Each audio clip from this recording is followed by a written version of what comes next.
The clouds that enveloped the sky that morning seemed almost to share the collective sorrow of the gathered mourners, an unspoken reflection of the somber mood that hung in the air.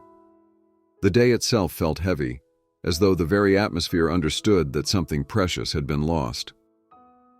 The funeral was taking place in an old, grand church, one that had witnessed the passage of many generations, births, weddings, and farewells. But today it stood heavy with grief, burdened by the loss of one more soul. The air was still, thick with silence, broken only by the occasional sound of a muffled sob or a whispered prayer. At the front of the church, sitting stoically among a few dignitaries, was former President Donald Trump. His usual commanding presence seemed to have faded into the solemnity of the moment, swallowed by the weight of the grief that filled the room. The power and sharpness that he once exuded in the political arena were now replaced by something more fragile, a weariness that seemed to emanate from his very being. His posture, though composed, betrayed the emotional toll of the occasion. He was not here as a public figure, but as someone who had known loss, as someone who had come to pay his respects just like everyone else. The church was filled with people, the pews lined with mourners from all walks of life. Some faces were familiar, politicians, business people, and others who had shared stages with the deceased. Their expressions were somber, their eyes downcast in quiet reverence. Others were less well known, ordinary people who had been touched by the life of the one they had lost. The mixture of faces reflected a life that had crossed many paths, touched many hearts, and left behind a legacy that would never be forgotten. It was a testament to the breadth of influence the deceased had had, not just within their immediate circle but across a wide spectrum of lives. Among the crowd, a young boy stood out. He could not have been older than 8, his youth and innocence starkly contrasting with the heaviness of the event that surrounded him. His small hands clutched the edge of his navy blue suit jacket, the fabric a little too large for his slender frame. His mother had dressed him with care, as she always did for important events. But today, there was an unease in the way he shifted his weight from one foot to the other. His short brown hair was neatly combed, though a few strands kept falling out of place as he moved. His wide eyes scanned the room full of curiosity and confusion as he tried to make sense of the sorrowful atmosphere that seemed to press down on everyone. He was a child, innocent and untainted by the complexities of the adult world, yet the weight of the room seemed to bear down on him too. The adults around him were lost in their own thoughts, some crying quietly, others staring off into the distance, their faces etched with pain. But the boy? He was perplexed. He didn't understand how something so final could leave so many people broken. He couldn't grasp why people had to leave, why their absence made everything feel so much harder. His gaze fell upon the former president. He had seen Donald Trump on television before, heard his name on the news, but now, in the midst of this shared moment of grief, the boy saw him not as a famous political figure but as just another person, just another human being trying to make sense of a world where loss was an inevitable part of life. The ceremony paused for a moment, giving everyone a brief opportunity to reflect in silence. It was during this pause that the boy, his small figure barely noticeable in the sea of adults, decided to walk forward. With each step, his heart pounded louder in his chest. He wasn't sure what he would say or how to say it, but there was an urgency in his chest, a deep need to ask the one question that had been tugging at his heart ever since the funeral had begun. As he made his way through the crowd, people began to notice him. Eyes turned toward the small child who was making his way toward the front, their gazes filled with a mix of confusion and sympathy. Some saw him as a brave child, standing in a place that was clearly too heavy for him, yet he seemed determined. Others simply watched, unsure of what would happen next. The boy shuffled nervously, but he didn't stop. His path was clear. He was going to ask his question. He finally reached the front, standing directly in front of Donald Trump. The former president, who had been lost in his own thoughts, looked down at the boy, his brow furrowing slightly in surprise.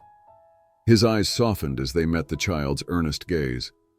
There was something about the innocence and purity in the boy's expression, the genuine curiosity in his wide eyes, that seemed to make even the most hardened people in the room pause.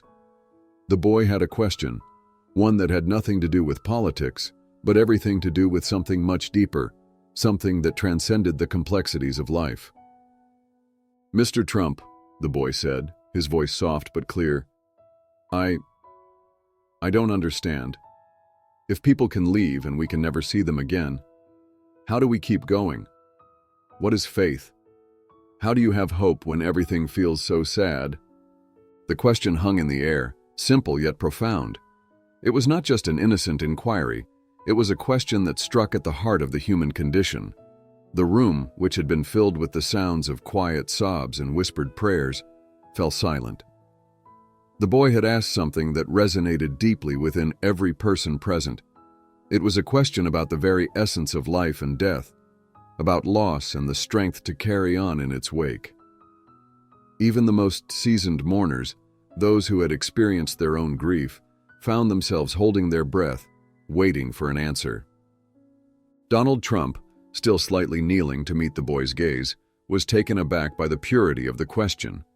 He had faced countless questions in his life, some about policy, others about his personal beliefs, but never had he been asked something so direct, so simple, yet so profound. He had dealt with loss in his own life, but he had never been asked about faith by a child in such a raw, unguarded way. This was different. This was a human moment, one that required vulnerability and honesty. He took a deep breath, his voice steady but filled with a raw sincerity that he had rarely shown in his public speeches or debates. "Faith," Trump began slowly, his words carefully chosen, "isn't always something you can see or touch. It's not always clear, especially in moments like this. But it's there. It's the belief that even when things seem the darkest, even when it feels like there's no way out, we keep moving forward. We believe that tomorrow there will be a light, no matter how faint it might seem. And sometimes, faith is found in the people around us, those who love us, support us, and remind us that we're not alone. Even when someone we love is gone, faith helps us carry their memory forward, and it gives us strength, even in the most difficult of times." The boy's wide eyes absorbed every word. He didn't fully understand, not yet, but there was something in Trump's words that seemed to reach inside of him. The weight that had been pressing on his small shoulders seemed to lift, just a little. For the first time that day, he felt like maybe he could understand why people keep going, even when it hurts. The room remained silent, as if the entire congregation was processing what had just occurred. But then slowly, something began to shift. The mourners, many of whom had been absorbed in their own grief, began to let their emotions rise to the surface. Tears, which had been held back for so long, began to flow freely. Some cried for the loss they had endured, some for the renewed sense of hope that had been kindled within them. But most of all, they cried for the reminder that, in times of darkness, faith was what helped them find the strength to keep moving forward. The boy nodded at Trump, his small frame now feeling a little lighter. Without another word, he turned and walked back to his seat. The weight that had been pressing on him all day seemed to have diminished.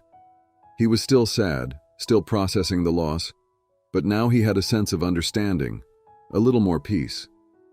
As he returned to his place beside his mother, he glanced up at her, offering a small smile.